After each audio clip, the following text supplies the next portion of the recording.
Salut Santino Pellegrino, merci de prendre le temps d'être là sur mon podcast Overseas. Comment ça va aujourd'hui? Ça n'a pas été trop dur de setter pour le podcast? Non, ça va très bien, merci. Merci pour m'avoir. Non, tout était correct. T'as bien fait ça. C'est super bien. Ça a été long un peu, on commence là, fait qu'on apprend, mais c'est correct. En fait, on se connaissait pas avant. On s'est rencontrés cette année un peu avec la structure du Collège français. Puis à force de discuter avec toi, je me suis rendu compte comment que tu sais, ton parcours il est fascinant. Là. Fait que c'est pour ça que je voulais t'avoir sur le podcast, parce qu'en faisant mes recherches, j'ai découvert plein d'affaires, puis on va pouvoir en parler pendant le podcast. Mais premièrement, t'es né à Montréal, tu es d'origine italienne. 1965, donc mid-60s, 57 ans. Encore, t'es encore en forme, ça paraît pas. Merci Puis, de me, de de le me mentionner. mentionner 65, ouais. Donc, je veux savoir, c'était comment un petit peu la famille italienne à Montréal dans les années 70, avec tes parents, si tu avais des frères et des sœurs, tout ça. Ouais, j'ai un frère qui est plus jeune, 5 ans plus jeune que moi, puis ma sœur qui est presque 12 ans plus jeune que moi. Qu'est-ce que je me souviens? Ma sœur, je la connaissais pas parce que je jouais junior majeur et je l'ai jamais presque vécu à la maison avec elle parce qu'une fois que j'ai lâché la maison, elle est venue, Ouais, t'étais au plus monde. vieux. Ouais, heu, Exact. ouais, ça a bien été avec mes parents. Ils sont venus d'Italie, ils ont une autre, mentalité diverse, mais c'est pas eux autres qui m'ont introduit au hockey. Je l'ai OK. appris, juste, comme ça, dans les rues avec des amis dans ce temps-là, puis après éventuellement on a été dans les patinoires, extérieures, puis ça a commencé comme ça. OK. T'étais dans quel quartier à Montréal quand tu as été élevé? C'est Léonard. À Saint-Léonard? Ouais, OK. Ouais, il y avait une grosse communauté italienne, je pense, à Saint-Léonard dans ce ouais. coin-là, hein? Il reste un peu moins, mais c'est Saint-Léonard, Rivière-des-Prairies, LaSalle. OK. Puis, c'est ça, tu disais, tu sais, on jouait dans la rue, on apprenait à jouer, puis tout ça. C'était comment le. Tu te rappelles-tu la première fois que tu as fait du hockey organisé un petit peu? Tu as commencé à patiner à quel âge? Puis, comment ça se passait, ça? T'étais-tu un naturel déjà à cet âge-là? Ah, je te dirais que ça a passé tellement naturel pour moi parce que, j'ai embarqué sur la glace puis, c'était comme marcher pour moi. Tout d'un coup, il y a un ami à moi qui a décidé on on se joint à une équipe, hockey mineur, puis ça de qu'est-ce que je me souviens ou le peu de qu'est-ce que je me souviens, j'ai commencé des doubles lettres, 2A de suite, OK. puis j'ai fait, mon parcours, assez vite.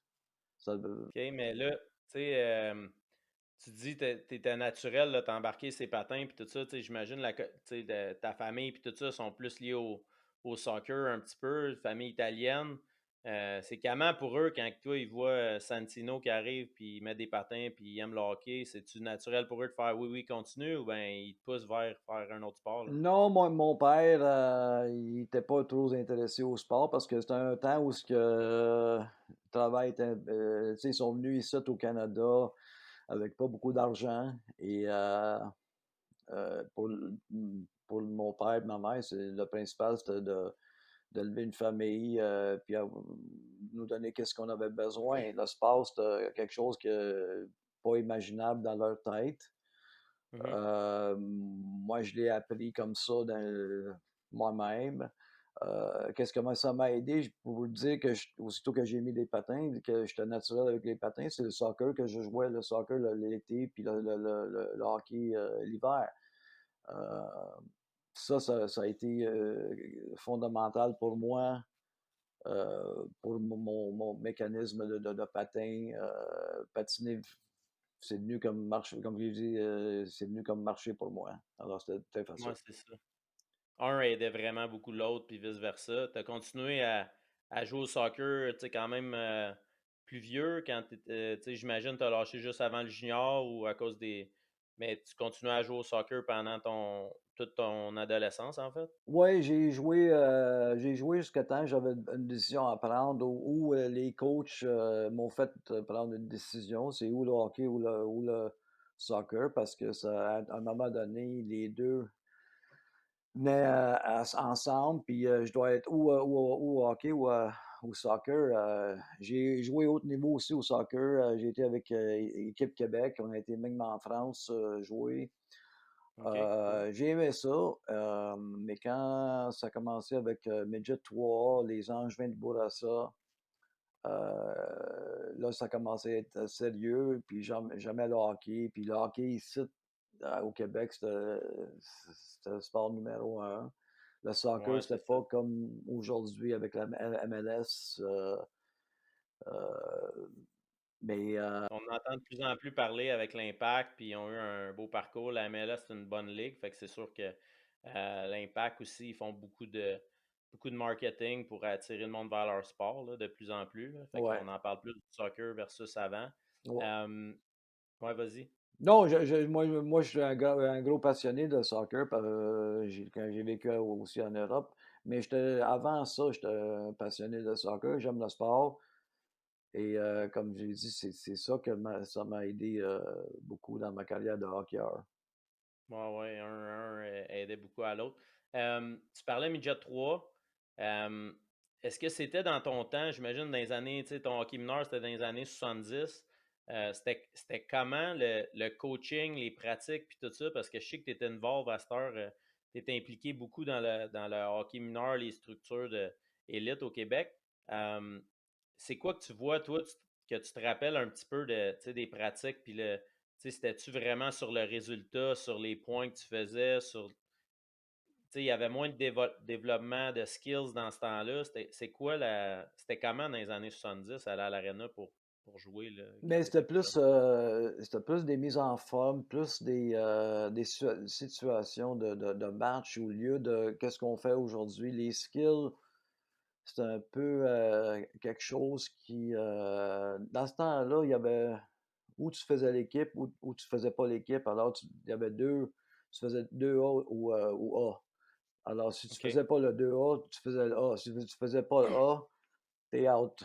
Alors il y a pas, Ah des ouais, il jeux n'y avait pas d'autres catégories. non, alors, de qu'est-ce que je me souviens et alors c'est sûr que les joueurs qui étaient en 2A ou A, c'est des joueurs qui avaient déjà des skills. Alors on travaillait pas sur ça. Et c'est pas comme aujourd'hui où ce que tout le monde doit jouer, certaines situations et roule comme on dit au hockey, on roule le banc. C'était Ouais, pas comme ça. C'était le coach était là pour gagner les matchs et il faisait n'importe quoi pour gagner les matchs et c'était pas un psychologue, ça ouais. chialait, ça criait, ça cassait des hockey, ça lançait des bouteilles, puis Mmh, ça faisait des menaces, pas des menaces de mort, mais des menaces que ouais, tu joueras plus, dans l'équipe. Puis, OK. c'est ça. Mais c'est ça l'affaire aussi, vu qu'il y avait 2 catégories, j'imagine, tu sais, on dit souvent là, tu sais, les jeunes sont plus dehors, ils jouent plus dehors, mais c'est parce qu'à cette heure, il y a tellement de catégories de hockey qui sont tout le temps dans les arénas. Versus vous autres, dans votre temps, s'il y avait juste 2 catégories, tu sais, toutes les autres, leur seule place qu'ils pouvaient jouer, c'était extérieur, là, au parc, là, j'imagine. Ouais. Ouais, je pense que, il y a des bons côtés dans dans les années 70, et des mauvais côtés. Comme aujourd'hui, je pense que nos jeunes sont un peu trop gâtés parce que, il y a tellement de niveaux, tellement d'équipes qui peuvent jouer. La réalité, c'est que ça doit venir du jeune lui-même. S'il veut aller loin de le hockey, c'est pas les parents qui doivent le pousser, c'est à lui. Les parents doivent arrêter de pousser les jeunes aujourd'hui. C'est pas la première fois, c'est pas moi qui le dis. Je suis d'accord avec le monde qui dit, moi j'étais d'accord aussi de ne pas faire hockey 12 mois par année. Mhm. Laisse les joueurs respirer, ou les joueurs de hockey respirer. Faites-le faire d'autres sports. Je pense que c'est mieux pour croissance, leur mental, de faire de d'autres choses. processus, Ouais, ouais, puis sûrement, justement, tu sais, j'avais reçu Maxime Boisclair au podcast avant, puis il me parlait, lui, il jouait au baseball, puis que ça l'a vraiment aidé ses habiletés de. Puis qu'il disait que quand il recommençait à l'hiver, à l'automne, quand il recommençait le hockey, il était excité de recommencer, puis tu sais, il avait le goût de s'améliorer. ouais, Fait que je pense que c'est important ce message-là, puis aussi pour les parents de savoir que le jeune, c'est lui qui va décider tu sais, du chemin qu'il va prendre dans la vie. Fait que si on le protège, tu sais, un jour, il va falloir qu'il prenne ses propres décisions puis passer à travers des épreuves. Donc, tu sais, surprotéger, c'est pas tout le temps bon. Je comprends la différence entre la génération d'aujourd'hui puis la génération de ton temps ou de mon temps aussi, là. C'est vraiment différent, mais c'est ça, c'est important qu'ils fassent leur propre chemin. ouais, exact. Euh, Là, Midget 3, comment ça marchait? Là, tu jouais pour, mettons, l'équipe, c'était Montréal-Bourassa, t'as dit que tu jouais Midget Non, 3? moi, j'ai joué pour les Angevins de Bourassa. Il y avait je pense qu'il y avait huit équipes. Il y avait la Mauricie, Magog, plus ou moins Sainte-Foy, Québec. Nous autres, il y avait Montréal-Concordia avec un certain Mario Lemieux, OK. Jean-Jacques Ah, il était Daigneault. déjà là, toi, t'étais dans les années que Mario, il jouait contre toi Midget Ouais, 3 aussi. on a joué tout notre hockey mineur. Lui a joué pour les Hurricanes de Villemort. OK. Je le connais très bien. C'est un bon ami à moi. Mais le Midget 3, dans ce temps-là, c'était quelque chose. Puis, croyez-le ou non, il était avant-dernier, je pense, avec une équipe. Ah Bergevin ouais? était là-dedans. Ah ouais. C'était nous autres, puis les Lions de Lac-Saint-Louis qui étaient des grosses équipes. OK. Puis on a perdu même en finale contre les Lions de Lac-Saint-Louis. OK. C'est une grosse rivalité. Ouais. Puis après ça, toi, t'as été repêché junior majeur? J'ai Comment été ça repêché fonctionnait par dans le temps, le Granby. repêchage? Puis dans ce temps-là, je, Granby, je ne connaissais pas parce que c'était la première équipe d'expansion. Je pense sont venus de Sorel, des éperviers de Sorel. Ils ont déménagé à Granby. J'étais le troisième OK. choix, j'avais 16 ans. Puis dans ce temps-là, je pense qu'il y avait 5 joueurs de 16 ans qui ont fait de la Ligue. Le mieux, il y a un certain Patrick Hamon, Claude Gosselin et Jean-Jacques Degnaud, puis OK. moi-même. Ouais. OK. Alors, Puis après ça, des 16 ans, dans ce temps-là, tu t'en voyais pas trop. Alors, non, il n'y en avait pas beaucoup, hein? non, non. Il n'y en avait pas beaucoup. Puis, fait que là, Oublie pas t'as-tu qu'il y avait joué un 10 peu équipes avec aussi, hein, dans la Ligue junior Ouais, il y majeure. avait moins d'équipes. Ouais, exact. Exact. Puis là, c'est quand que tu arrives pour les Chevaliers de Longueuil, tu passes de Granby directement aux Chevaliers de Longueuil dans un échange ou? Non, c'est drôle que tu me poses cette question-là parce que quand moi j'étais à Granby, j'aimais Granby, je voulais rester là à cause anglais, je voulais aller au collège anglais. Il y avait trois possibilités, c'était ou à Sherbrooke, ou à Laval, ou la région de Montréal. Il y avait Junior de Verdun, Laval, puis les Chevaliers, que c'était une autre équipe d'expansion dans ce OK. temps-là. Alors, ils m'ont échangé pour un choix, je me rappelle pas si c'était un premier ronde ou deuxième ronde. Ce choix-là, c'était Patrick Roy. Alors, Ah, c'est vrai? ouais. Tu t'es fait échanger contre Patrick Roy? Non, attends, va pas là. Ah, le choix! Le Le choix, ça a choix, donné Patrick Roy. le choix. Alors, ça a été Ah Patrick ouais? Roy. Ouais, c'était. Hey, quand tu racontes ça après, là, tu sais, comme, quand tu y repenses, tu fais, ben, ça fait comme pas de sens un peu, là. Ben, la chose drôle, c'est que quand nous autres on jouait contre Granby, on les battait et on les battait par des 6 puis 7 buts. Puis Roy était là dans les buts. C'est quelque chose que il est sorti de. Tu sais, c'est un compétiteur, on savait ça, mais goaler Il y avait comme il l'a fait dans sa carrière professionnelle, il était pas comme ça au junior. Malgré qu'il y avait une équipe assez pourrie, si on peut dire. ouais, il était faible. Ouais, très faible, mais je penserais jamais qu'un gars comme ça, un goaler comme ça, allait sortir et faire qu'est-ce qu'il a fait.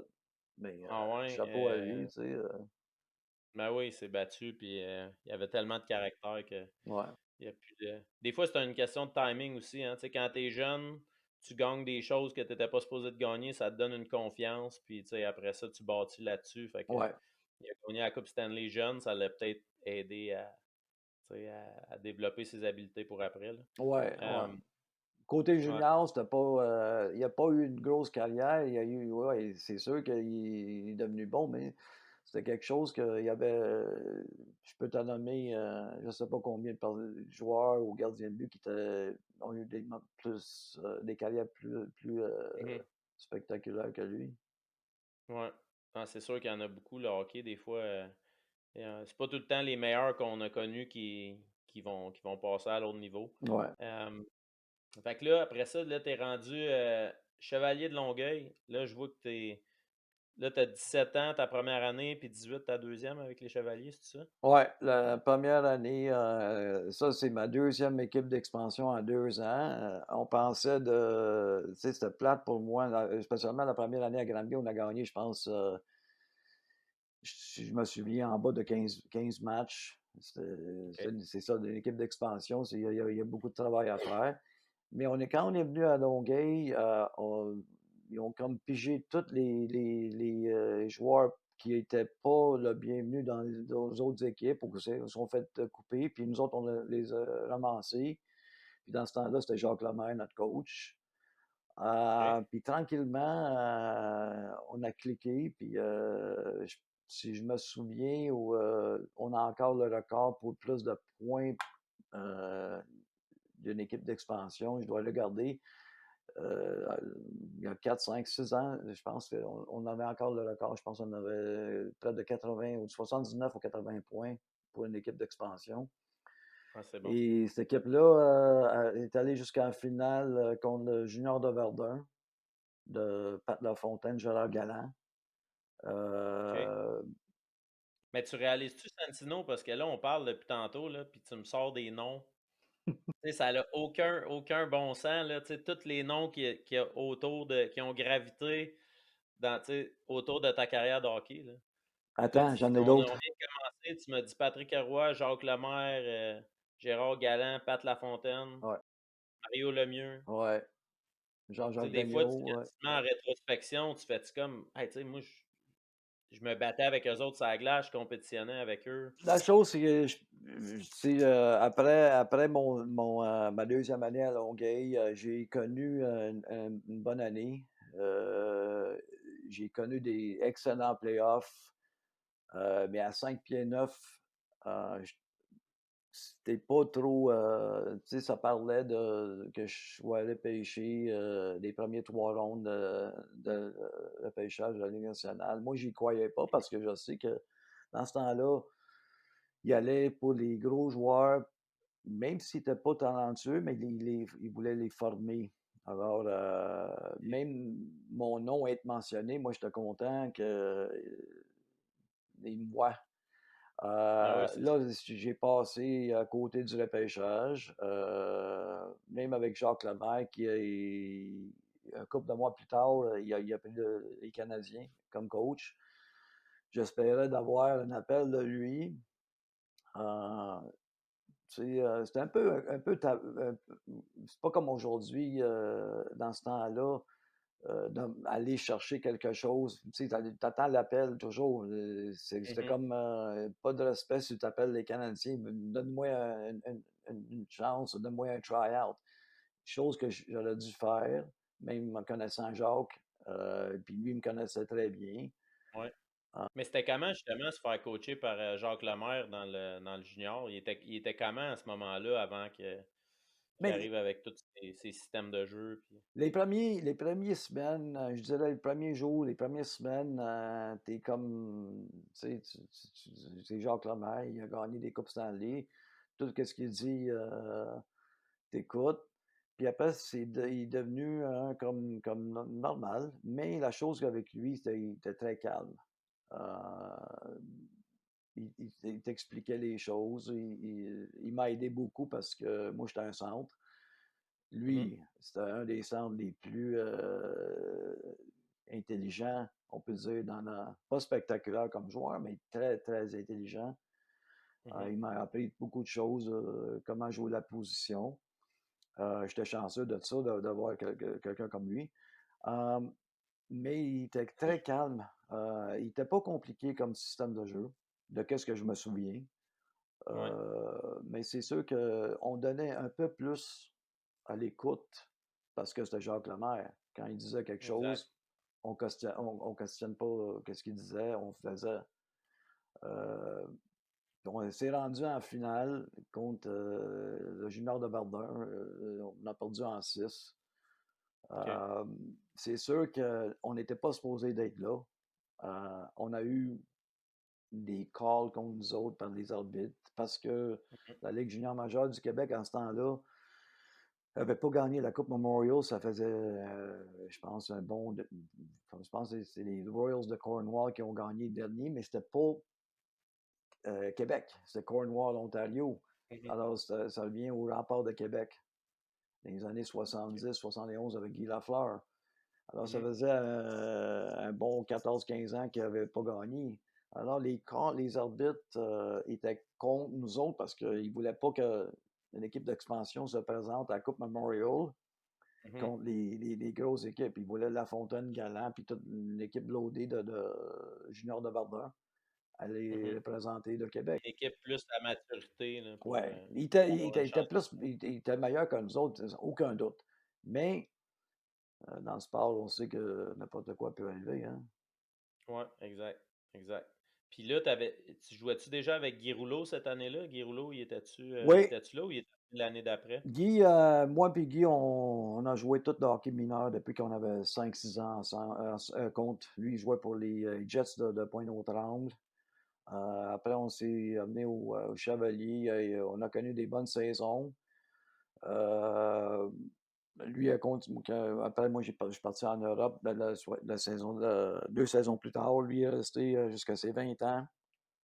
Et il est allé en Ligue américaine, je pense, une couple d'années. Ou après, il était en Europe. Et OK. Parce que c'est ça, je regardais vos stats là, justement de, tu sais, de saison, puis là, quand j'ai vu 17 matchs de playoffs, Guy Rouleau 28 points, Santino 27 points, tu sais, vous aviez gros des points, fait que j'ai dit: «Ah, c'est sûr qu'ils ont gagné cette année-là», puis là, quand je suis allé voir, il était marqué «perdu en finale».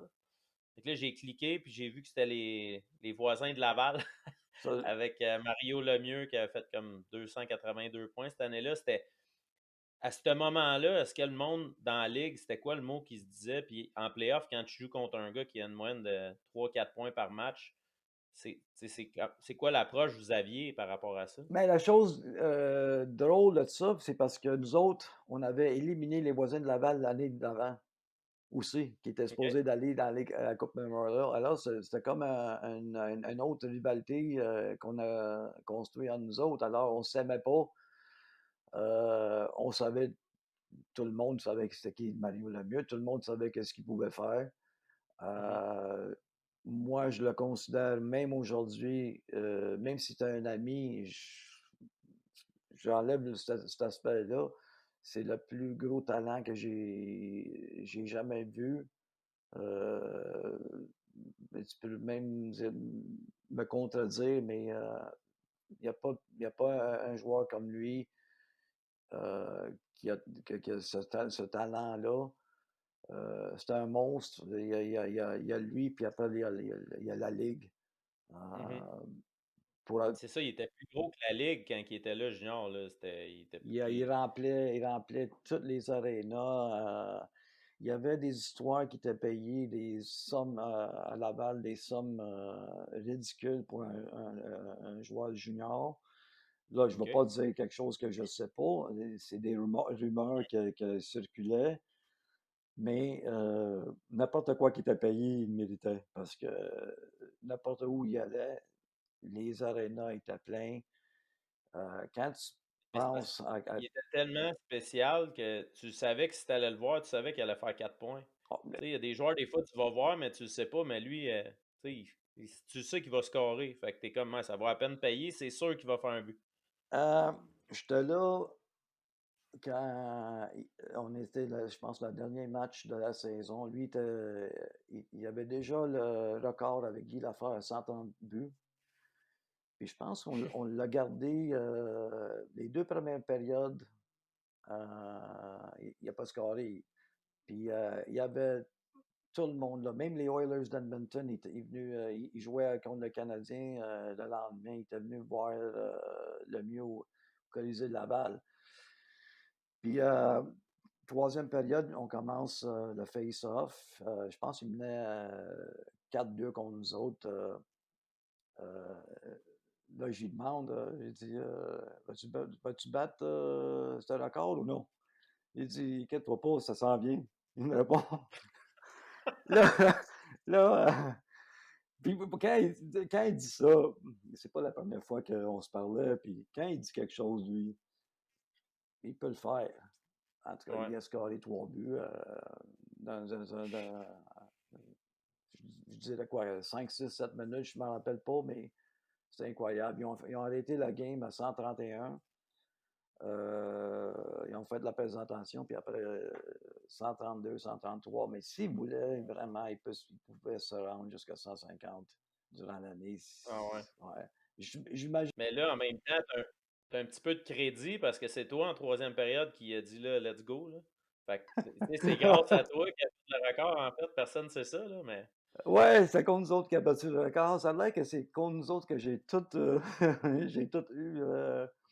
Mais je peux pas imaginer cette personne-là à 19 ou 20 ans. C'est quoi les stats qu'elle a eues? Imagine 282 points. Puis le pire de tout ça, c'est pas le pire, mais imagine, c'est que son coéquipier, qui était Jacques Goyette, je pense qu'il avait 100 points derrière lui. Pas Ouais. coéquipier, son line mate. Mmh. C'est quelque chose que c'est un autre monde. C'est un autre Ouais, c'est monde. fou. Ouais, des fois, tu dis une vingtaine de points, OK, tu sais, l'autre, il l'a aidé, mais là, tu sais, il y a personne qui l'aidait. Mais il y avait des bons joueurs, là, tu sais, je veux pas Il y enlever avait les rien à bons personne. joueurs, mais c'est lui qui faisait les joueurs bons. Il y avait Ouais. il voulait faire qu'est-ce qu'il voulait sur la glace. Un joueur comme ça, ça vient, je pense, une fois par, je sais pas, 50, 100 ans. Mmh. C'est un naturel, tout ce qui touchait, c'était de l'or. Mmh. Puis toi, tu sais, comme tu dis, c'est un ami, fait que tu le voyais encore plus. Puis, étant donné que c'est quelqu'un que tu connais, est-ce que, tu sais, toi, tu trouves ça encore plus. Tu sais, toi, tu comprends parce que tu l'as vu faire, puis tu étais proche de lui, mais est-ce que tu penses que pour un spectateur ou quelqu'un qui le connaît pas, c'était plus impressionnant ou toi, de l'intérieur, qui le connaissait puis qui savait tout ce qu'il était capable de faire, qu'est-ce que tu penses qui était le plus impressionnant? Mais sans doute que le spectateur était impressionné de Mario, mais moi, qu'est-ce qui m'impressionnait, c'est que euh, je le connais depuis qu'on a 5, 6 ans et il sortait des choses, toujours des choses qu'on n'avait jamais vues. Euh, Puis il pouvait continuer à faire ça toute sa vie s'il n'était pas blessé ou il a eu son cancer. Mmh, La chose avec le mieux, c'est que il était très réservé. C'était pas quelqu'un qui voulait, un peu comme Gretzky, il était plus réservé, il faisait ses choses. Mais je pense que peut-être il y a du monde qui va pas être d'accord avec moi, puis c'est correct. Mais moi, je pense que côté talent, j'ai pas vu quelqu'un, même aujourd'hui, jusqu'à aujourd'hui, qui a son talent.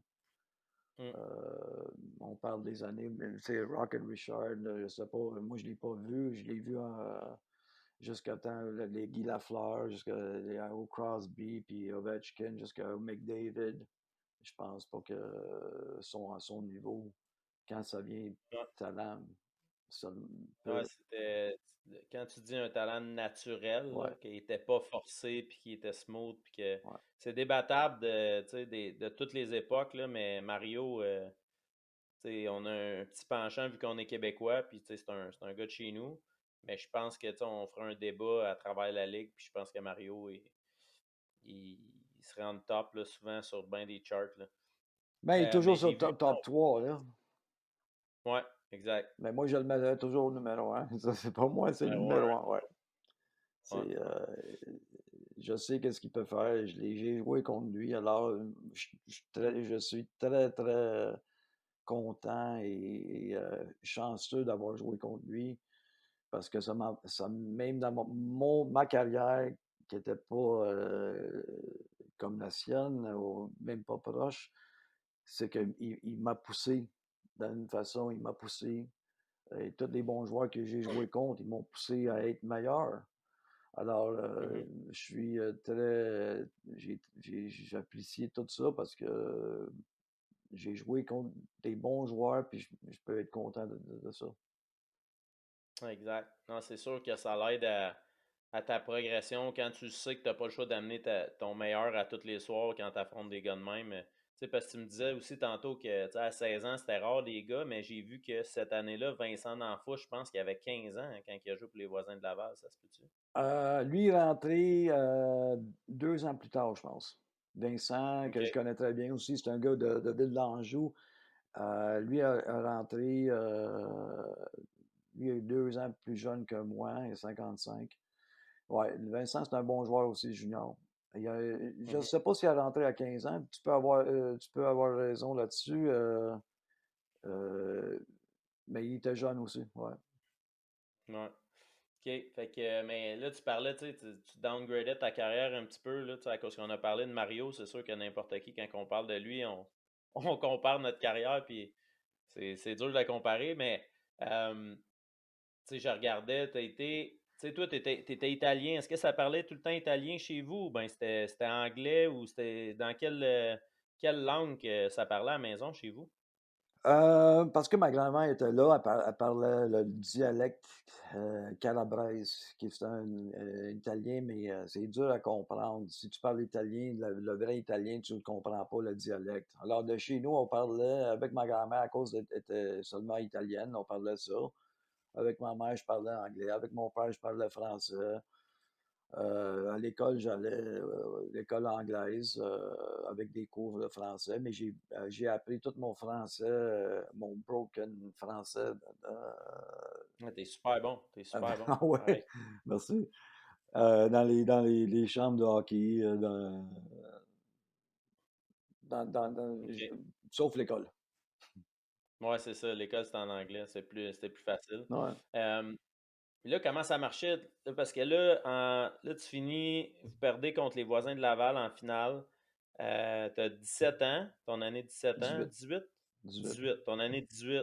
Là, tu pourrais revenir junior, mais là, j'ai vu, tu es allé tout de suite en Italie. Comment ça marche? Comment ça arrive sur la table, tout ça? Tu sais, dans le temps, t'avais-tu un agent? Pourquoi tu décides de partir aussi jeune? Puis le choix d'aller là, Ben, c'est une bonne à cause que ça question. s'est passé.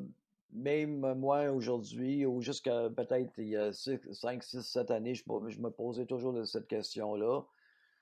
Je pense qu'un peu mon père qui m'a poussé d'aller parce que d'un côté, on avait vu que des joueurs de 5 pieds 9, tu sais, c'était dur pour partir.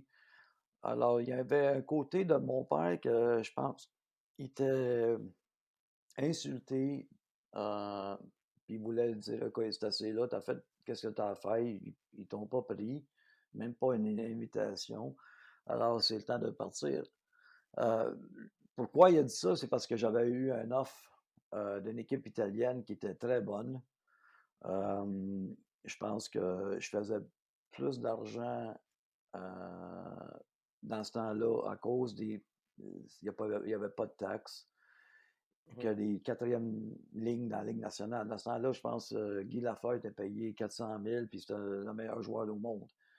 mhm. Euh, imagine les autres, qu'est-ce qu'ils étaient payés. Alors, Mmh. moi, j'ai eu un beau salaire pour mon 18-19 ans. Mais aujourd'hui, j'ai un peu l'amertume, si ça se dit comme ça, d'envers, Ouais. j'ai pas, je voulais essayer de où est-ce que je pouvais aller plus loin, même si je jouais mon 19, mes 20 ans junior, puis essayer de peut-être d'avoir une année dans East Coast, peut-être une année en Ligue américaine, peut-être, on ne sait pas. Mmh. Euh, j'ai pris cette décision avec mon père, puis c'était pas une décision facile. Je pouvais retourner, mais ils m'ont offert encore plus l'année suivante. Et de là, j'ai comme fermé le livre dans la Ligue nationale et Mmh. le rêve de jouer dans la Ligue nationale, pas parce que j'allais percer la Ligue nationale. Et je me suis concentré sur une carrière en Europe. Puis des fois, ça me manquait le, le- le jeu nord-américain, spécialement un autre chum à moi, le Robitaille, qui tout d'un coup, Là, je suis tanné, là, je suis tanné, là. Tu vas toutes me sortir les noms, là, tu c'était- comme, ben, Luc, moi puis Luc, on se connaît très bien. Lui, il jouait à 20 ans à Hull. Moi, c'était ma deuxième saison en Europe. Tout d'un coup, je le vois avec les Kings de Los Angeles et avec Jimmy Carson et mmh. Marcel Lyon. Alors, j'ai dit, oh, wow. Puis Luc, c'est un gars qui pas spectaculaire pantoute. Le coup de patin était très, très, très normal, mais c'est un gars gaillard de 6 pieds, 6 pieds 1. Il joue pas un game, une partie dure. C'est un gars qui offensif seulement. Je pense qu'il était pas repêché en 10e ronde, 11e ronde. En tout cas, ça m'a comme mis un autre coup dur à ma tête de dire ah, j'aurais dû rester. Mais à fin de compte, plus l'Europe avance, je restais en Europe, plus l'Europe devenait une place où ce que les joueurs de la Ligue nationale commençaient à venir parce Mmh. que personne ne voulait aller à la Ligue américaine. Je pense qu'il gagnait 35, 40, 45 000 taxables. Ton appartement, il faut que tu le payes. Des petites villes américaines où il y avait peut-être 15-20 000 personnes. Alors, le côté autre océan commence à être très, c'est quoi le mot que je veux? Intéressant. Ouais, intéressant, ouais. Ouais. Mais Alors, ça, tu dis que c'est comme dans le milieu des années 80, début 90 là, que ça a commencé à plus être populaire un peu ouais. d'aller là. Là, quand j'ai fait mes 3-4 ans là-bas, je suis devenu citoyen italien, j'ai eu mon passeport. Là, ça commençait à être intéressant parce que je comptais pas comme un importé. On avait le droit à 3 importés par équipe. Ça, c'est tout le temps comme ça en Italie, c'est encore comme ça aujourd'hui, c'est 3 étrangers ou ça l'a changé depuis, tu le Mais sais-tu? en Italie, c'est spécial parce qu'ils changent les règlements à chaque année ou chaque 2 ans. Mais d'habitude, une fois, ils vont avec un système de points. Des fois, ils vont aller avec 3 étrangers parce qu'ils veulent développer leurs joueurs aussi. Mais Quand tu dis un système de points, là, pour ceux qui savent pas trop c'est quoi, là, mettons, tu l'expliquerais, là, comment tu expliquerais ça, le système de points? OK, comme c'est il accorde à une équipe 60 points. Ça veut dire que des joueurs de la Ligue nationale, ils vont tous compter ou qui ont joué dans la Ligue nationale, qui veulent jouer en Europe ou dans certaines ligues, ils comptent pour 4 points. Maintenant, tu as un roster de à peu près 20-22 joueurs. Alors, c'est Mmh. normal, tu ne peux pas prendre 22 joueurs à 4 points parce que on est au-dessus. Alors, il faut que tu choisisses des joueurs de la Ligue nationale, des joueurs de la Ligue américaine, des joueurs de la East Coast, universitaires, pour faire ton noyau d'équipe pour arriver à 60 points. Mais tu n'as pas besoin d'utiliser tous les 60 points.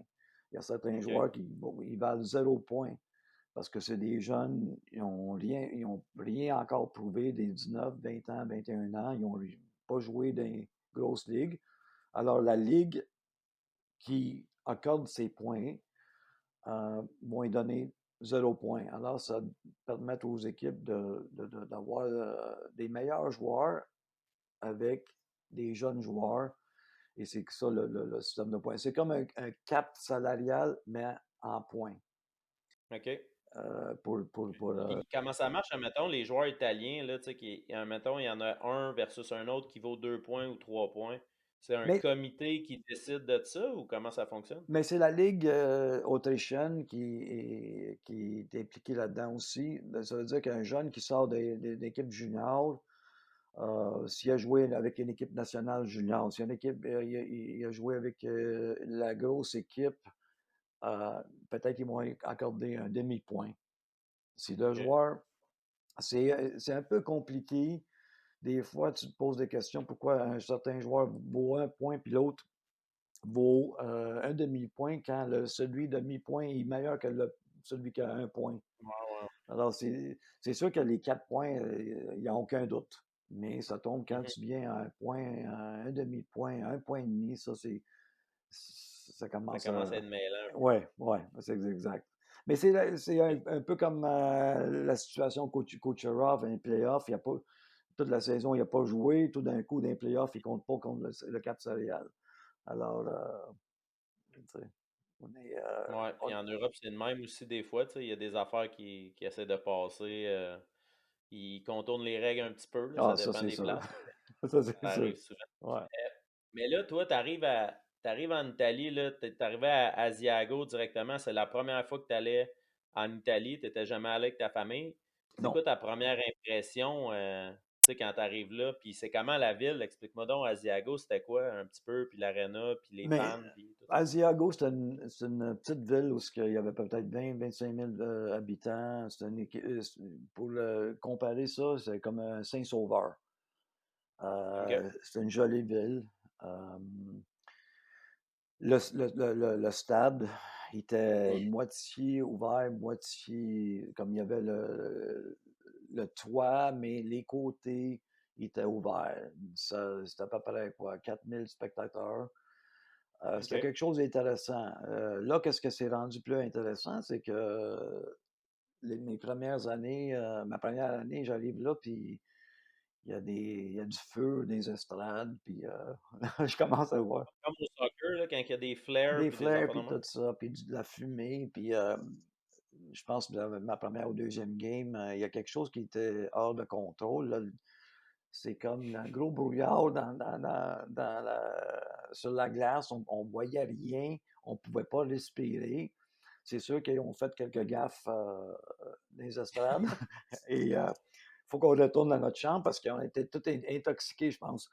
Euh, alors, ça, c'était ma première game. J'ai dit, wow, ça commence bien, mais Tu venais d'arriver, puis ça arrive la première game, c'est ça? ouais. Sa première game, Aïe. on a eu les games hors concours, c'est sûr. Mhm. Je savais comment ça allait, mais quand ça a commencé, la première game du championnat, tout de suite, on a eu cette inauguration spéciale. Et Ouais. j'avais jamais vu ça, mais c'est incroyable que le monde chante pendant 3 périodes, puis on a encore de la voix, puis encore de l'énergie après les matchs. Euh, je pense que les spectateurs en Europe, ou les fans, ou les supporters, comme on les appelle aussi, Mm. sont spéciales. Et ça, c'est pas seulement en Italie, c'est toute l'Europe qui ont ce genre De vibe, de là, un petit vibe, peu, ouais. de style comme au soccer, qui font des chants, comme des tambours, de la musique, Ouais. tout le temps. Quand ils viennent au match, c'est pas seulement. C'est un peu comme les baseball. Quand tu vas voir une game de baseball, c'est pas juste la game, c'est manger un hot dog, une bière, parler avec ton Exact. chum pendant 5 minutes de quelque chose, autre que regarder la game. Mais là, c'est un gros party. Puis c'était quelque chose que ça euh, m'a pris à cœur parce que le monde était tellement gentil dans cette ville, dans le sens que je pouvais aller pour dire une boulangerie, acheter du pain, puis il ne me voulait pas faire payer. Il dit non, non, prends mon OK. argent. Il dit: «Non, non, à la fin de la semaine, tu vas payer». Mais que pourquoi là, je paye pas tout de suite? Tu Non, non, à la fin de semaine, tu vas me donner, 10 dans ce temps-là, 10 000 livres, OK? Ouais. L'équivalent de 10 piastres. Je dis: «Wow, OK», parce sinon, si tu les insultes, Ah, c'est vrai? Tu obligé de dire oui, là. tu es obligé de dire oui. Là, que tu vas marcher parce que tu veux marcher, prendre un peu d'air, il y a quelqu'un qui t'invite à un bar pour prendre un petit verre de vin. Tu peux pas refuser parce que c'est insultant. Là, tu sors de là, il va te jaser un peu, tu sors de là, 10 mètres plus tard plus loin, tu continues à marcher, il y a un autre qui va t'inviter à prendre un petit verre. Là, tu fais toute la route, OK. tu fais toute la rue, tu es sourd. Ah ouais, c'est sûr. Ouais, ben, Mais là, puis, avant une game, tout ça, là, le monde, il lâchait-tu un peu? Avant une game, tu non, te non, cachais puis tu t'en tu allais? marchais pas la rue avant une game, là, parce que tu arrivais pas à game. Alors, qu'est-ce qui était bien de ce monde-là, c'est que il connaissait toute de ta vie. D'une part, c'est bien, d'une autre part, c'est mauvais parce qu'ils veulent tellement être dans ta vie pour t'aider qu'à Mmh. la fin de compte, ils vont nuire un peu parce qu'ils ne te laissent pas tranquille. Exact. C'est pas un peu comme ici, les Canadiens, que s'ils sortent à Montréal, ils savent, quelqu'un veut aller pour un café ou boire une bière, mais c'est un alcoolique. Après, un peu comme ça, là. Ouais, le jugement, il se fait vite, là. Ouais. Mais c'était-tu juste à Asiago que la mentalité était de même ou tu penses que c'était partout en Italie? Non, c'est Je partout sais en que Italie, c'est c'est un village partout. en altitude un petit peu là, Asiago, là, c'est plus en altitude des fois, Ouais. hem ouais, vas-y, fait que, tu sais, le monde, c'est-tu juste cette place-là? Tu penses qu'il était plus comme ça ou y avait-tu une culture différente des autres places en Italie, Non, parce que quand j'ai joué à Milan, Milan, c'est une ville de 3 millions d'habitants. Oui, tu pouvais sortir, puis il y a du monde qui ne te connaissait pas à Milan, mais le monde était à un moment donné, à Milan, on avait entre 9 et 10 000 spectateurs par match. Et il y avait beaucoup de monde que si tu sortais, les chances que tu rencontres dans un restaurant, un bar, c'est assez élevé. Mais c'était pas la même personne que tu rencontrais des petites villes. Il te laissait, OK. il venait te parler, mais il te laissait tranquille. Il y avait un peu plus pas je dirais pas le respect, mais il donnait de l'espace. Mais ça reste que ça, c'était le hockey. Mais je peux pas imaginer les joueurs de football, de soccer Mais c'est comme ça, je m'en allais dire, tu sais, l'AC Milan, c'est, tu sais, c'est reconnu partout, puis, tu sais, ça devait être l'équipe de hockey devait passer, tu sais, bien loin en arrière de l'équipe de football, mais c'était comment? Parce que j'ai entendu que le stade, c'est comme 100 000 personnes, puis c'est quasiment des riots à chaque match, là. ben ça arrive il y a une rivalité, c'est un peu comme pour faire comprendre, c'est les Nordiques puis Canadiens, pour ceux qui ont vécu cette rivalité-là. AC Milan puis Inter Milan, ils saillissent. Les spectateurs, ils jouent, tous les deux clubs jouent le même stade. Une fin de semaine, un c'est un home game, l'autre est sur la route. OK. Mais c'est sur le point pour te dire, nous autres, quand j'ai joué à Milan, on avait l'autre équipe de Milan. On a eu nos pneus étaient crevés, nos voitures en feu. Si j'allais à certains bars, puis c'était un bar où il y avait des supporters de l'autre Milan, je, pratiquement, je ne pouvais pas rentrer parce que ça causait des problèmes. Alors, c'est, OK, fait que même au hockey, il y avait 2 équipes à Milan ouais, dans la ligue. ouais. Les 2 équipes qui étaient ça s'appelle Saima, puis Saima, c'était Saima Milan, puis nous autres, on était Devils Milan. Devils Milan, c'est l'année où ce que Yari Curry est venu en Italie, que j'ai joué avec. OK, un autre. Un autre que un autre que je connais très bien. Yari est venu pour une raison, pour se faire, dans ce temps-là, quand tu deviens agent libre avec compensation. Mais à 30 ans, tu deviens agent libre sans compensation. Alors, quand Mhm. Gretzky est échangé à Los Angeles, c'est sûr qu'il voulait Curry à Los Angeles. Alors, il a attendu pour que Los Angeles obtienne Curry pour l'allié. Il Mhm. faut qu'il arrive à 30 ans. Alors, qu'est-ce qu'il a fait? Il est venu jouer à Milan. OK. Puis, il a fait plus d'argent à Milan qu'il n'a jamais fait en scorant 60 et 70 buts, je pense, à Edmonton. Je pense qu'il Ah est ouais. arrivé à 70 buts. Mais 60, c'est sûr. Mhm. Il n'a jamais fait cet argent-là à Edmonton. Mais Milan était le propriétaire, c'était l'ex euh, euh, premier ministre de l'Italie ou le Mhm. futur premier ministre d'Italie, Silvio Berlusconi, qui était aussi propriétaire du AC Milan. Puis le groupe Mediolanum, qui était un gros groupe qui avait le rugby, qui avait le soccer, qui avait le hockey, puis qui avait le volleyball. Le volleyball en Europe, c'est énorme. Énorme. Il y a des sommes OK. d'argent ridicules. Alors, lui était propriétaire de ces quatre équipes-là. Puis c'était un gros empire qu'il y avait. L'argent, c'était la dernière chose à s'inquiéter. Là, ils ont fait un autre Milan avec un autre gros propriétaire et Mhm. c'était la rivalité. Alors, OK. ça a duré pendant. C'était-tu parce que c'était la guerre entre les deux propriétaires, les deux ils se battaient qui a le plus d'argent, puis qui a la plus Ben, grosse là, entre les deux? c'était un peu l'ego qui se mettait devant parce que, un, c'était Silvio Berlusconi qui était le chef c'est je dirais pas Elon Musk d'aujourd'hui. Un peu, OK. c'est un bonhomme charismatique, c'est un bonhomme qui l'écouter parler, euh, c'est Il quelque était chose. vendeur. C'est un homme électrisant. Il OK. t'attire. euh, il est très, très sociable, il est très gentil. On était chez eux. Toutes les équipes qui gagnent sur son régime vont chez eux. Chez eux, c'était comme un gros palais. Lui, il s'en vient en hélicoptère avec ses bodyguards à côté. Il a comme à marcher à 100 mètres. Mais il y OK. avait comme 4 bodyguards à côté.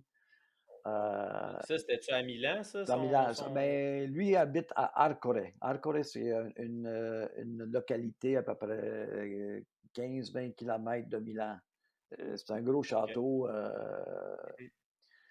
C'est spécial. Tu rentres dans la maison, il y a des servants, et à manger, on s'assoit, puis ils nous donnent tout notre bonus cash. Tout le monde. Ah ouais? Ouais. Et c'était quelque chose de T'as-tu spécial. gagné souvent à Milan ou? Oui, on a gagné souvent ce Milan. Ouais, c'est ça. Fait que t'as eu beaucoup d'enveloppes, là. C'est ça que je comprends. Fais attention, le gouvernement nous entend peut-être. Non, non, mais c'est ça, là, on n'ira pas là. Non. Mais là, je veux que tu me parles un petit peu parce que je vois ça, tu sais, ça, Ziago, Milan, deux équipes. Mais je voyais aussi, il était écrit Alpenliga. C'est quoi ça? C'est-tu comme deux ligues ou comme deux saisons ou comment ça marche? Ben, dans notre, on avait, à cause, ils ont fait peut-être, ils ont voulu faire un certain championnat où ce que, parce qu'il y avait 2 000 ans, puis il était au-dessus des autres équipes italiennes. Il n'y avait pas de OK. rivalité. Ça veut dire que les seules Il y avait équipes, trop d'argent versus les autres, ils ouais, pouvaient se payer des meilleurs joueurs. ouais, il y avait comme 4 ou 5 équipes qui pouvaient nous suivre. Vous avez Bolzano, Varese, puis Asiago. Les autres, c'était tous des petits marchés. C'était comme des marchés, disons, de Floride ou Arizona. Alors, qu'est-ce qu'ils Mhm. ont fait?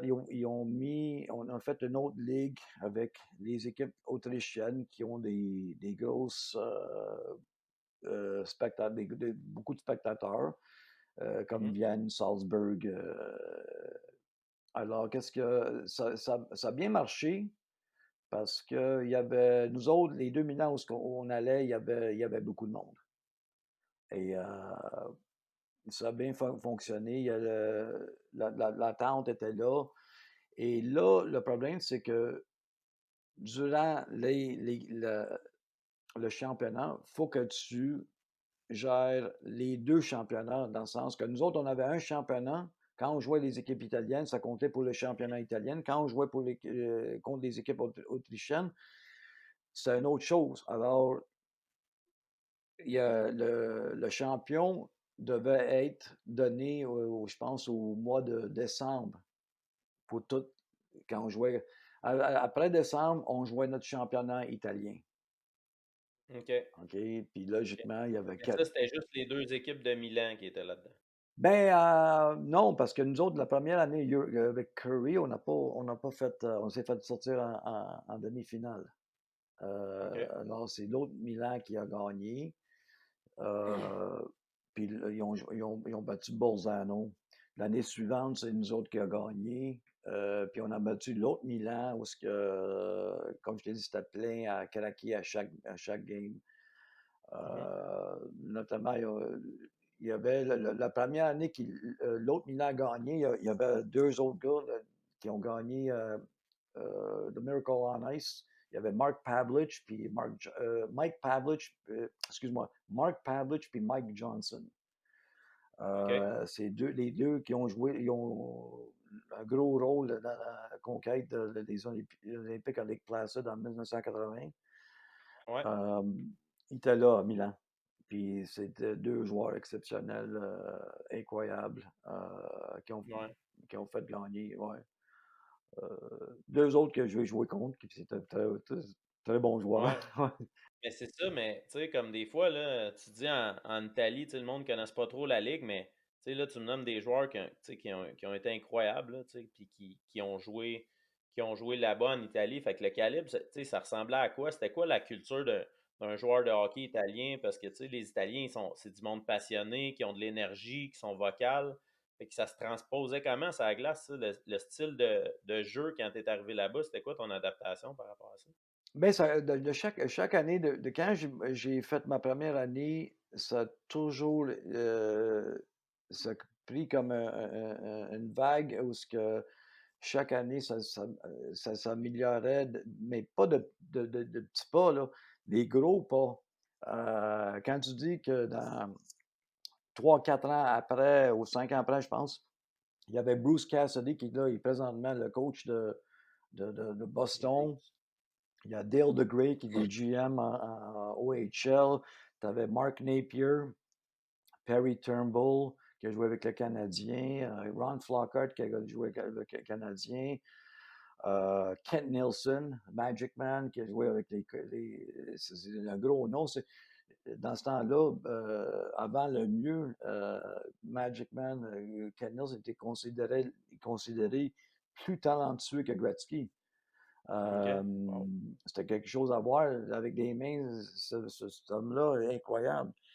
Euh, Tout ce monde-là sont venus en Italie et ont fait un championnat spectaculaire. Nous autres, on battait pratiquement la Suisse, on connaît qu'est-ce que c'est la Suisse aujourd'hui. Il y a beaucoup de joueurs repêchés qui viennent de la Suisse. Mmh. Les Allemands, on a une année, parce que les autres ils ont le même système de jeu que le championnat de soccer, de la Champions League. Nous autres, on a perdu, l'équipe de Milan a perdu en finale à Djurgården, OK. champion d'Europe. Alors, jamais une équipe italienne de hockey même avec les Soviétiques et tout ça, sont rendus loin comme ça. Mmh. Grâce à des gros noms, puis des gros noms italiens, canadiens, qui ont joué dans Western Hockey League, OHL, le junior majeur, qui sont devenus tous naturalisés italiens. Avec leur passeport, leur Exactement. citoyenneté, italienne. Ouais. Alors, ça Mais ça, fait.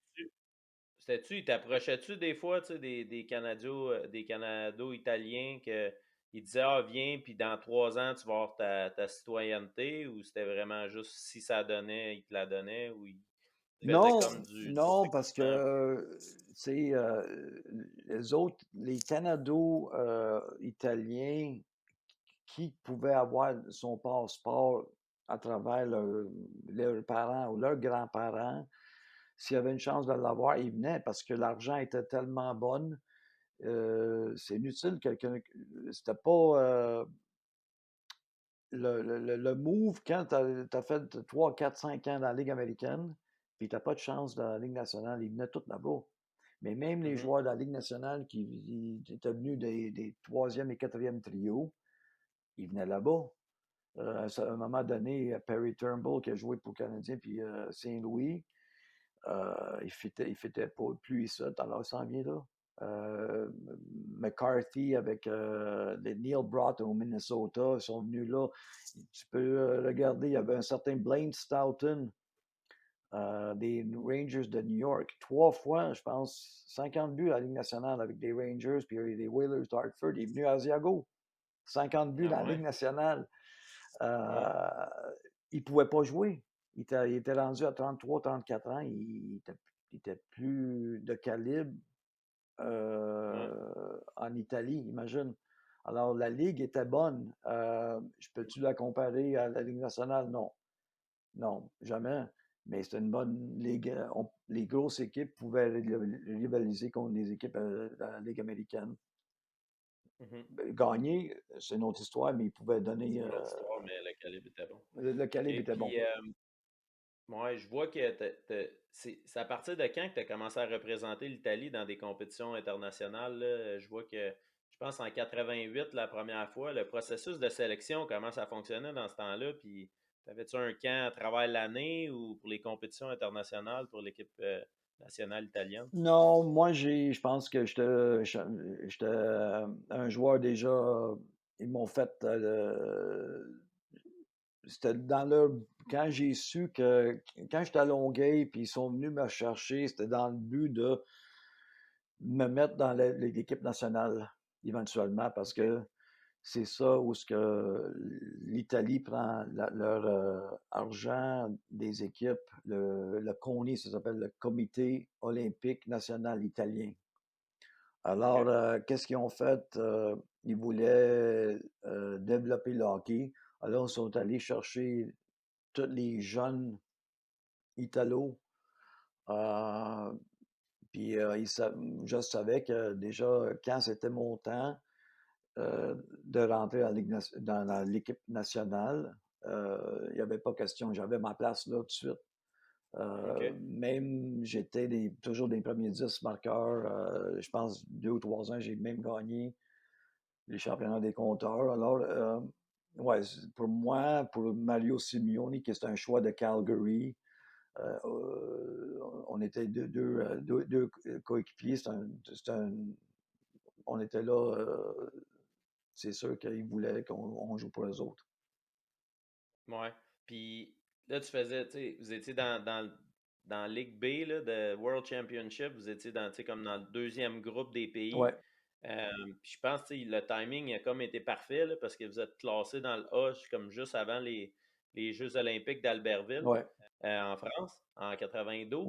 Mais avant ça, c'est ça le processus là, de passer de, tu sais, c'est quoi les pays expliquer au monde, là, c'est quoi la deuxième division par rapport aux Olympiques puis les qualifications. Comment vous avez fait pour vous qualifier pour les Olympiques? Ben, dans ce temps-là, je pense, les Olympiques, ils choisissaient, on avait, je pense, 12 ou 16 équipes, si je me trompe Je pas. pense que c'était 12. Il me 12, semble que c'était ouais. 12. Alors, qu'est-ce qu'ils prenaient? C'est ils prenaient les 12 meilleurs classifiés par la WIHF.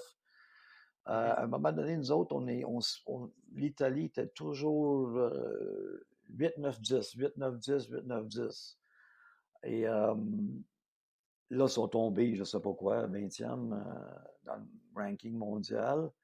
Mais on était toujours proche d'aller, tu sais, pas moi, mais il y a avant moi, puis après moi, après ma génération, On a joué des championnats du monde de groupe A. Et c'est sûr que l'Italie, ils n'ont pas fait le pas comme l'Allemagne ou la Suisse parce que ils n'ont pas impliqué les grosses villes.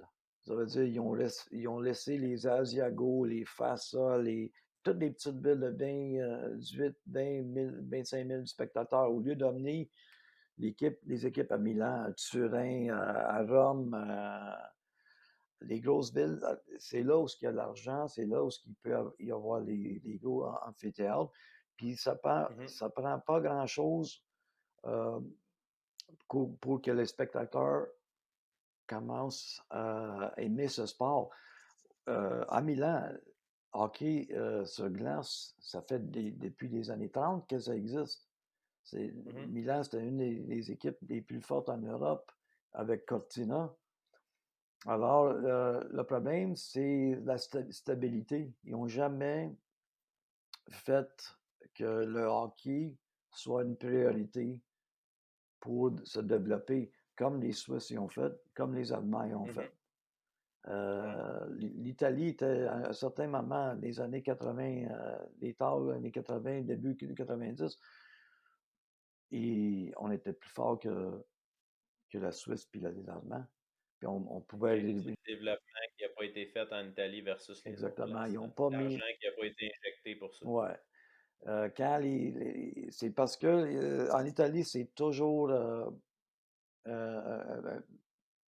un discours avec le président qui va y nommer, puis il y a toujours d'autres idées. C'est pas d'un président à l'autre, puis on continue le projet.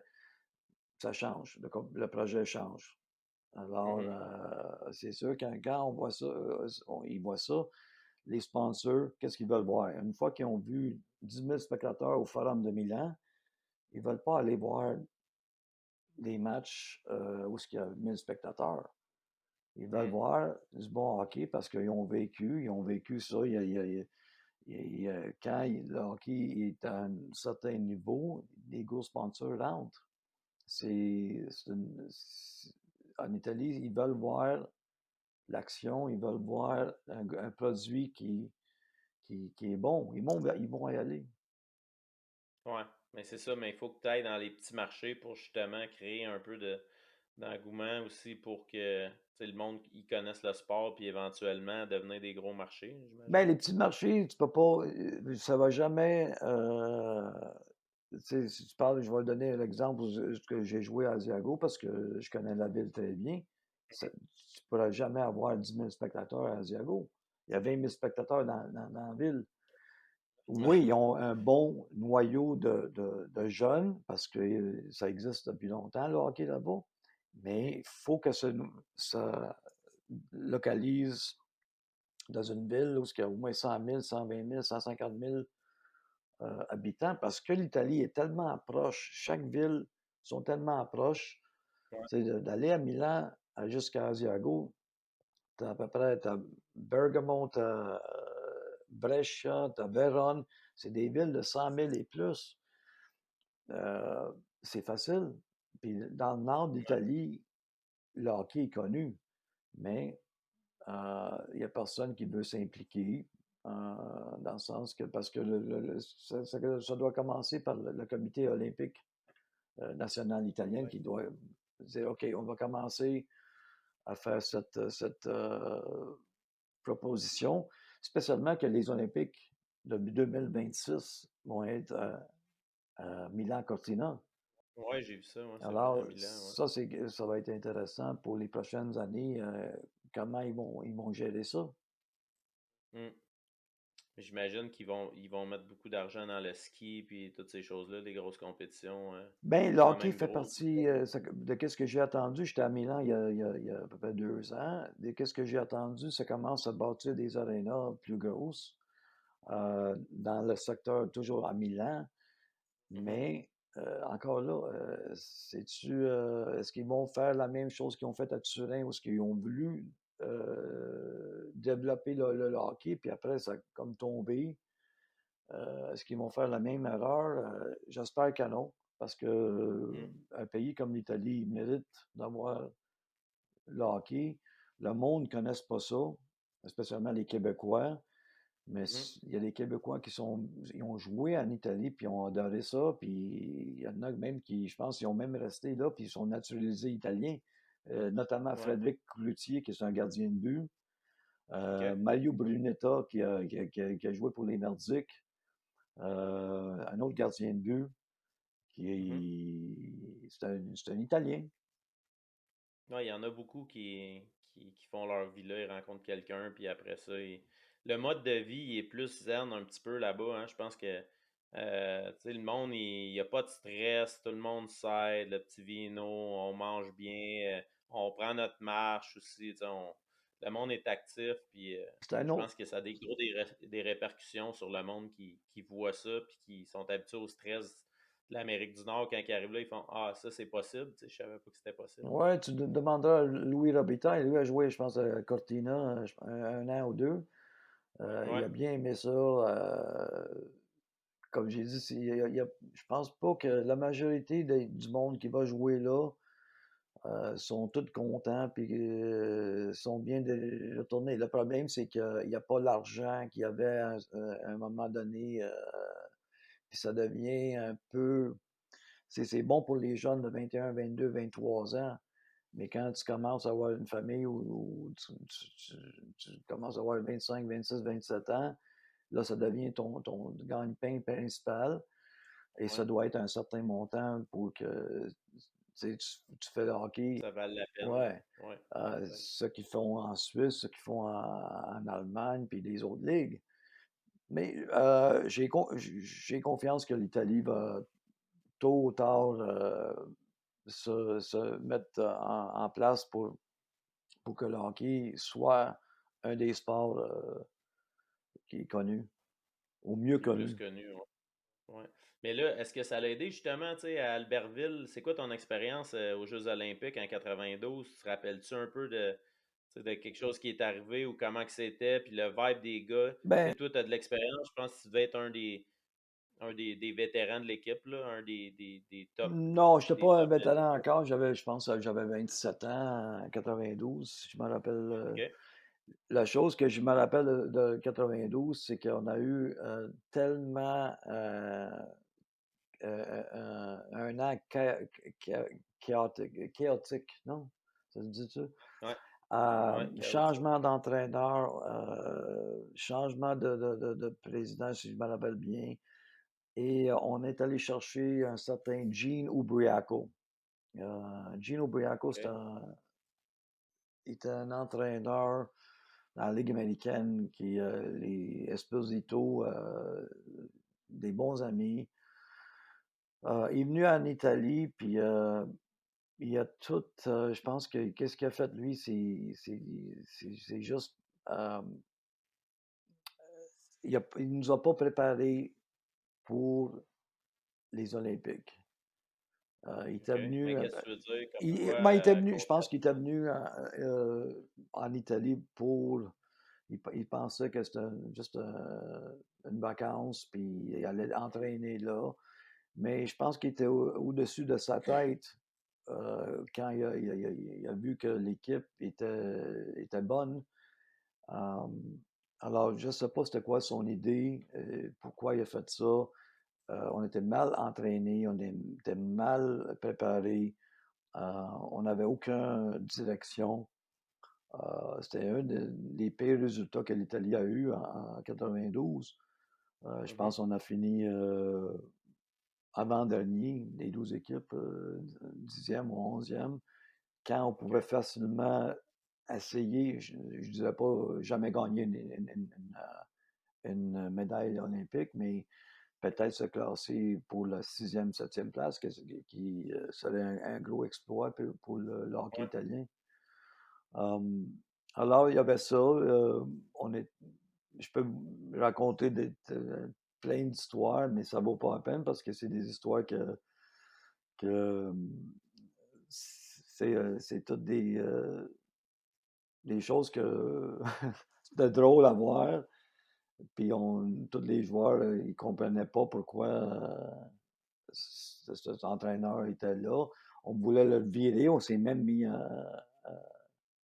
avec le comité olympique. Il dit on le veut out. Il dit on ne peut pas faire ça à 2 mois des Olympiques. On Mmh, va l'air des fous. Il dit, mais on va avoir l'air des fous quand même avec les résultats qu'on va avoir. exact. Alors, ils ont resté avec lui, mais c'était ça la plus grosse déception de nous autres, des joueurs, parce qu'on avait une bonne équipe. OK, puis là, tu sais, est-ce que les gars, tu sais, en voyant l'entraîneur de même, j'imagine que ça te crée un petit bonding quand même entre les gars de on va s'aider entre nous autres parce que de l'autre côté, lui, il nous aide pas pantoute ou ça prenait vraiment quelqu'un qui te donne une ligne directrice par rapport au groupe que vous avez peut-être inexpérimenté ou tu sais, les Olympiques, c'est quand même gros là, comme événement, fait que le stress puis tout ça. Le problème dans tout ça, c'est parce que quand tu prends une équipe euh, nationale, tu as des joueurs de partout.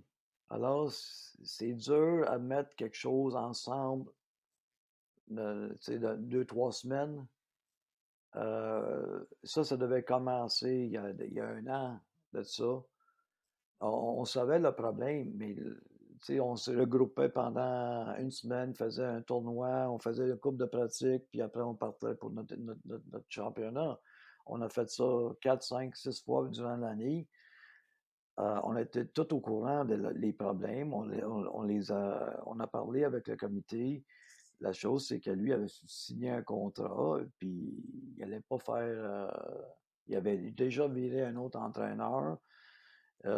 Alors, c'était comme un peu fou qu'on vire cet entraîneur sans même avoir joué des matchs. euh, Pour voir qu'est-ce que ça l'a donné, Qu'est-ce là, que tu ça sais. a donné? Il est rentré, je pense, il est rentré l'année d'avant. Il est resté 1 mois avec nous autres, puis on a gagné le groupe B en Slovénie. Mais c'était pas lui qui a gagné. Mmh. L'équipe était déjà prête du coach avant. On savait quoi faire. Lui est venu 1 mois, puis il a gagné. Alors, il avait l'air qu'il avait bien fait sa job, mais on sait, les joueurs, nous autres, que c'était pas, c'était pas C'est à lui. l'interne, c'était Ouais. les joueurs qui avaient fait le travail, là. Ouais. Et puis là, tu sais, y a-tu, tu sais, une grosse déception par rapport à ça, tu sais? C'est sûr qu'en tant que joueur, quand tu vois ça que le coach y aide pas, toi, tu sors tu sais, des Olympiques, tu reviens en Italie, ça a été quoi l'accueil des gens quand tu reviens des Olympiques? Tu sais, y avait-tu une déception généralisée ou bien c'était: «Ah, on faisait partie du groupe A, tu sais, c'est déjà bon», Ben, mais c'était il quoi y a certains supporters ou ceux qui suivent l'équipe qui étaient contents qu'on reste en groupe A. Il y en a qui étaient déçus à cause de je te dirais, notre talent. Comme j'ai dit, on n'allait certainement pas gagner une médaille. mmh Mais se qualifier 6e, 7e, c'est un gros résultat pour l'Italie. C'est un pas d'avance sur qu'est-ce qu'on voulait faire. Euh, et c'est ça la déception, plus qu'autre chose. On avait une meilleure équipe que le résultat qu'on pouvait le faire. résultat. Et c'est sûr qu'il y a eu des mauvais moments où les journalistes ils ont pointé du doigt, que ce soit les joueurs, que ce soit le coach, et avec raison Mmh aussi. Mais nous autres, on avait un certain pouvoir de faire des choses. On ne pouvait pas s'entraîner quand on voulait. On pouvait pas faire des. Quand on s'entraînait, c'était toujours les mêmes choses qu'on faisait. On ne travaillait pas sur certains aspects. On savait qu'on rencontrait, je pense, 4 équipes dans notre division. Ouais. C'est à lui à commencer à. Il y a pas eu de vidéo, il y a pas eu de Ben, préparation par rapport à une équipe plus qu'un autre, non, là. parce que dans ce temps-là, les vidéos étaient. C'est pas comme aujourd'hui, mais ça reste que tu peux avoir les vidéos pour savoir comment Mmh. une équipe joue, qui les joueurs. On n'avait aucune connaissance, sauf nous autres, les joueurs, que on a joué, je pense, contre l'Allemagne, on a joué contre la Suède, La Pologne, on connaissait un peu certains joueurs parce qu'ils jouaient dans Mhm, certains championnats, alors on était au courant de comment il était bon. Mais à part de mhm. ça, on ne savait rien parce que c'est pas notre job de savoir qu'est-ce qui se passe. C'est à lui de savoir qu'est-ce qui Exact. se passe. Ouais, c'est ça, exact. Toi, tu es supposé d'appliquer qu'est-ce qu'on te demande, puis le coach est supposé Ouais, de trouver des solutions, te donner des outils pour avoir du succès. ouais. Euh, avant qu'on finisse, là, je sais que merci de ton temps, là, mais je veux qu'on parle d'un petit peu de ton année que tu as été joueur-entraîneur à Luzerne. Ah, ça, c'était une Tu étais année. joueur-entraîneur? J'étais joueur-entraîneur, il y avait un certain François Huppé. Euh, puis, Mais comment ça marche, joueur-entraîneur? Moi, j'ai jamais compris le concept vraiment, là. C'est que tu joues, puis après ça, tu t'en vas en arrière du banc, puis tu calls les next. ben, j'avais ma façon de gérer ça. J'avais mon capitaine qui était un Suisse dans ce temps-là. Et on avait la même âge, puis on a bien connecté ensemble. Puis qu'est-ce qu'on a Mhm. fait, c'est que j'ai fait que on pouvait pas être sur la glace les deux en même temps. Alors, qu'est-ce que je faisais? OK. Quand moi j'embarquais, lui était sur le banc. Quand moi lui embarquais, moi j'étais sur le banc. Alors, on savait, on avait déjà géré notre plan de match, comment faire. Euh, c'est comme un coach assistant coach, mais Fait qu'il y avait absolument pas personne derrière le banc, là. Les deux joueurs, les deux coachs étaient aussi des joueurs. ouais, parce qu'il y avait un certain budget à Lucerne, alors ils ont mis François Huppé dehors. Ils m'ont demandé de prendre l'équipe. Euh, Moi, j'ai pas compris comment prendre les buts. Que j'arrête de jouer? Je dis, je peux pas arrêter de jouer, j'ai seulement 33 Mhm. ans. Euh, il dit non, non, tu vas continuer à jouer, puis tu fais ce que tu as à faire. Alors, j'ai dit OK. Alors, j'ai appelé un couple de coachs que je connais. J'étais en bon terme avec Bob Bano. Alors, il dit comment tu vas gérer ça? J'ai dit, ben, c'est pas que j'ai jamais été joueur coach, mais on a parlé de certaines idées, comment faire ça.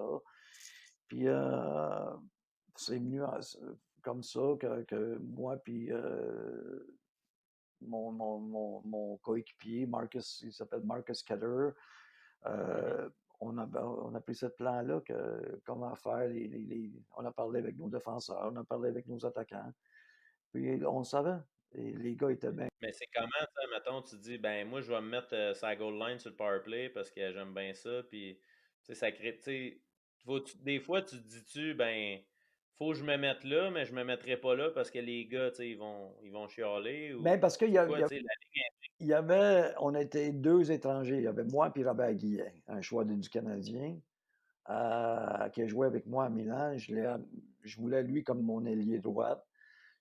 Alors, on était les deux étrangers. On a fini premier, deuxième scoreur de l'équipe. Alors, les joueurs, déjà, il y avait un certain. il- on pouvait faire ce qu'on voulait Mhm. dans le sens de hockey. Ouais. Euh, alors, c'est sûr que on respectait les joueurs et on avait déjà mis un plan de match, on avait déjà euh, exactement quoi faire, comment le faire. C'est sûr que des fois, j'ai fait des erreurs, puis ils savaient de ça. J'ai dit, je vais faire des erreurs. Je suis joueur, mais Mhm. je suis entraîneur. Alors, si tu veux me donner un peu de, de, de un bon kicking, si on dit ça sur un Ouais. podcast, vous avez le droit de me donner ça. Mais écoute, c'est ça la situation. Il faut qu'on gère avec la situation qu'on est. Mhm. Euh, Puis je pense qu'on a bien fait ça. Mais tu peux pas faire ça à long terme. Ça, c'est sûr. Mais il faut comprendre qu'il n'y avait pas le budget d'engager un autre entraîneur. Alors, Ouais, exact. C'est c'était pour une ça bonne que tu as fait autre chose. expérience que j'ai appris. C'est ça peut-être j'ai appris à aimer l'autre côté du hockey, coaching. Puis, Mais c'est ça, parce qu'après cette année-là, t'as pas joué, je pense, pendant 2 ans. après ça, tu as recommencé à jouer, je pense dans la Ligue nord-américaine, au Québec, tu es revenu. Ouais, Puis après ça, tu as recommencé à coacher, puis c'est là que tu es allé à, Sherbrooke. j'ai vu que tu étais allé tourner en Suisse, en division 1, pas longtemps, là, à Yverdon ou quelque chose comme Non, ça? j'ai été là, avant ça, j'ai joué pour Daniel Bissonnette. Daniel était l'assistant coach de Michel Therrien. Michel Therrien puis moi, on est des amis. On a joué ensemble à OK. Saint-Léonard. On a joué ensemble à Chevalier de Longueuil. Et l'année où ce que Michel a gagné la Coupe Memorial avec Granby et Georges Larac, Daniel Bissonnette était son assistant. OK. J'ai joué à Granby dans la Ligue nord-américaine. Dan était coach et moi, j'étais à mes derniers pas comme joueur. Puis tout d'un coup, Dan devient entraîneur de Saint-François de Sherbrooke. Il m'appelle. Il dit, je te veux comme assistant. Et c'est là que j'ai commencé ma OK, carrière de coacher. coaching. On a gagné à Sherbrooke. Puis là, j'ai été engagé en Suisse parce que j'avais un contact m'a appelé. Mhm. Mais c'était la première division en Suisse. Alors, j'ai fait 5 games, puis après, une équipe de France m'appelle parce qu'ils ont viré le coach. J'ai demandé pour me laisser aller, puis il était correct avec ça. Puis j'ai commencé en Ouais. France pendant 4 ans. Et, À Épinal. pardon? À Épinal. À Épinal. À Épinal. Ouais, à Épinal. Et là, j'ai commencé un peu d'avoir la piqûre de coaching parce que le hockey, ça me manquait. Je n'étais pas sûr de vouloir m'impliquer comme coach à temps plein. Puis, euh, je voulais rester au Québec, mais c'était dur parce que tous mes contacts étaient partis. J'avais plus de contacts. Mhm. Et je voulais pas en même temps commencer de coacher des pee-wee puis des bantams pour grimper peut-être à midget 3 ou au junior majeur. Alors, j'ai Mhm. décidé d'arrêter ça pendant une couple d'années, puis ça m'a manqué. J'ai été junior 3, mais junior 3, pour moi, c'était un peu, je sais pas, c'est pas mon goût parce que c'est une ligue qui t'es pas présent à 100%. Tu dois être là à 100%. La Ouais. majorité des joueurs, c'est de 2 ou 3 entraînements peut-être par semaine. Mhm. Pas pour dire rien contre la ligue, c'est une bonne ligue. C'est juste que si tu veux être entraîneur, tu dois faire ça à temps plein. Puis c'était pas ça à temps plein que je faisais. Alors, j'ai fait un couple d'années, mais j'ai pas aimé mon expérience dans Junior 3. OK. Malgré que ça m'a. J'ai connu des bonnes personnes, notamment Pat Mhm. Bergeron, Pat Bosch. Alors, ça m'a aidé à avoir d'autres contacts. Quand tu Exact. restes dans le hockey, c'est sûr que tu dois avoir des contacts. C'est bien important. OK. Fait que là, je pense que tu t'impliques encore en Europe. Je pense que tu scoutes un peu, peut-être des équipes à recruter des joueurs au Québec. Tu sais, t'es tout le temps encore impliqué. Tu parles encore à des équipes en Europe. Puis t'aides le hockey mineur aussi ici en même temps, Ouais. là. Mais comment ça marche le scouting, par exemple? Tu sais, toi qui fais pas ça à temps plein, ou tu fais ça à temps plein, puis je ne sais pas, mais t'aides les équipes, comment ça marche? Toi, tu travailles avec une équipe qui dit trouve-nous des joueurs qui auraient de l'allure pour jouer avec nous, ou ben c'est quoi ton rôle de scout? Ben, moi, en Europe, je travaille pour Bolzano, c'est une grosse équipe dans la Ligue autrichienne, puis j'ai des beaux contacts avec deux autres équipes. Bolzano, c'est comme, pour vous laisser savoir un peu, c'est comme le Canadien de Montréal. C'est une des équipes plus prestigieuses dans cette ligue-là. Mhm. Je suis fier de faire partie d'eux autres. Je m'entends bien avec le président. Lui, qu'est-ce il m'appelle durant l'été, puis on discute, qu'est-ce qu'ils veulent avoir. Il discute avec le coach qui est là, quelle sorte d'équipe qu'ils veulent avoir.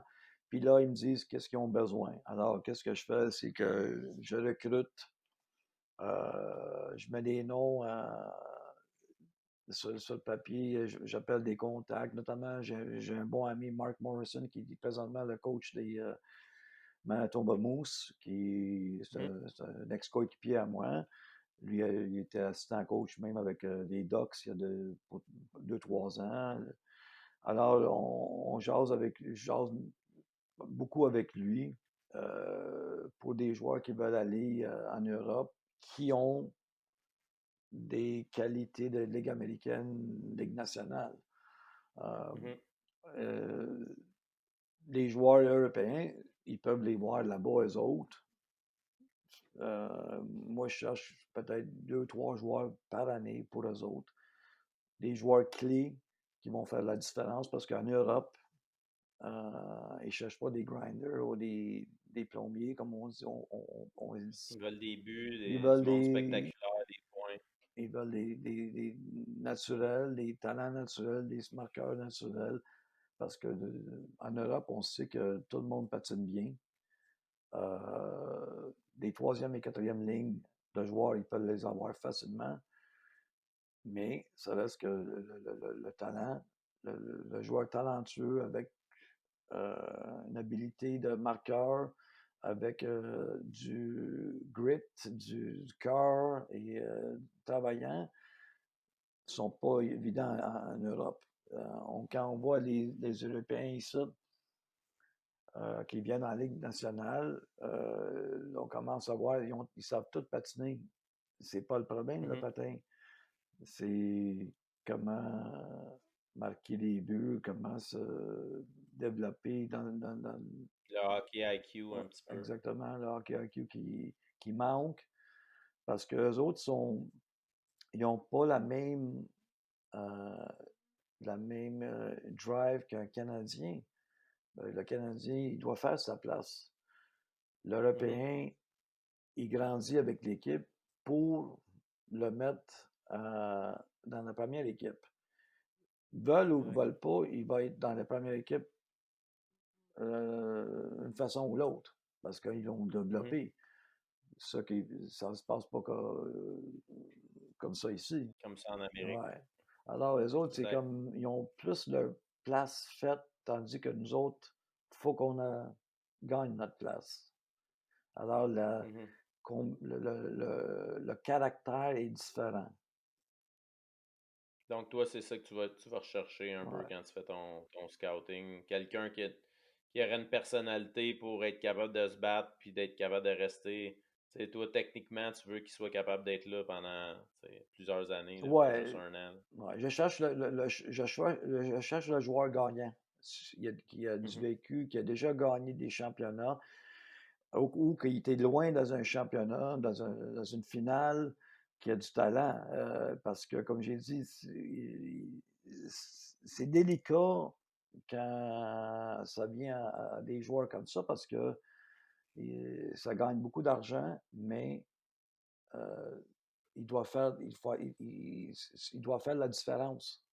Ces Mhm. joueurs-là, ils comptent sur ces joueurs-là pour être le difference maker, comme on dit en anglais. Et c'est lui qui va gagner la game avec un but à la dernière minute ou 3 buts. C'est une victoire de 5-3. Ils ont cette mentalité-là, pas seulement en Italie ou en Autriche, de partout.